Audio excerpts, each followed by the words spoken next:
The January transfer window is now open and teams in the Jamaica Premier League will no doubt be jostling to add to their rosters. But should the JPL look to implement financial fair play rules like the ones which exist in England? PFJL CEO Owen Hill spoke about that and other issues on CVM's Fan Central. January not only marks the start of a new year, but could mark new beginnings for many professional football clubs as they move into the second half of their seasons. The opening up of a transfer window means teams get the opportunity to strengthen as they make a push for the title, while struggling sides have the chance to retool. The Jamaica Premier League is no different, but it does not operate with the same rules as exist in England and other parts of Europe as it relates to transfer of players. Profitability and sustainability rules in England means there are restrictions on how transfers are done in January.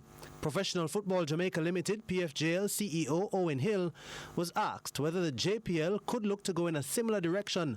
Yeah, it sounds like you're alluding to some kind of financial fair play. Yes, something like that. And we have less than a minute.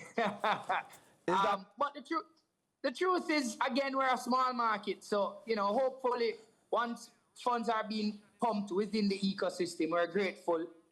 We definitely look at different opportunities, but we're in a competitive environment, so we don't want to fix anything. All right.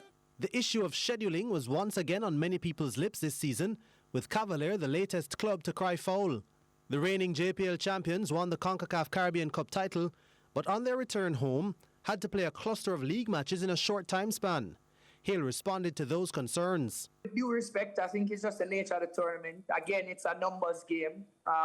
When you look at it, if it is that we're now expected to play 39 games in the regular season, and if you go deep in the playoff, meaning all the way to the final, they play another 5 more games, essentially, and then you go into CONCACAF tournaments, it's going to cause you to now have schedule of games that run concurrently. Sometimes midweek games are going to be a part of it. It happens globally.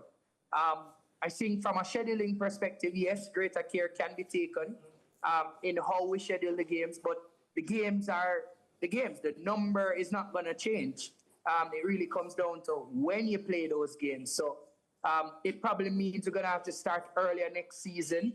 So instead of September, again, we're probably going to go back to August start and then extend the season. In the meantime, ISSA's recent rule, which says that schoolboy players had to have a 6-day waiting period in between playing schoolboy and Premier League football, sparked much debate. So did it have an effect on the quality of play in the JPL this season? I probably don't have enough data to really make an assessment of it, which I think you just gave me a good, case study to go and try research.